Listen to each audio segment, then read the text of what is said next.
Easy हो गए। अस्सलाम वालेकुम जी। रहमतुल्लाह वालेकुम सलाम। मैं जी गुजरांवाला बेरीवाला चौक में 2 फरवरी सन 1948 में पैदा हुआ। अच्छा। वहाँ ही मैंने तालीम हासिल की, मिडल तक। गवर्नमेंट हाई स्कूल शेखुपुरा मोड़ उदों एडी मॉडल पीवी मॉडल नहीं सन होंगे। अच्छा होंगे सन। मैंने तालीम वहाँ हासिल की है। अच्छा अच्छा सही। Higher secondary school government high school higher secondary school वो जड़ा है हुण हायर हो गया है।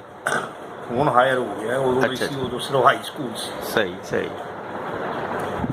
वहाँ से तालीम हासिल करके मैंने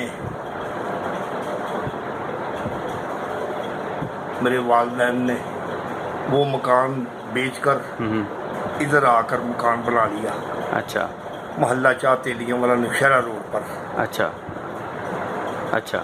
हम इधर आकर रहने लग गए। मैं शौक था मुझे मैं ड्राइविंग का काम करूं। अच्छा इतने जो आया उन्हें कितनी उम्र थी थोड़ी? मिडिल मैंने पास किया था, मेरी उम्र 16-17 साल हो गई। अच्छा इससे ज़्यादा नहीं थी।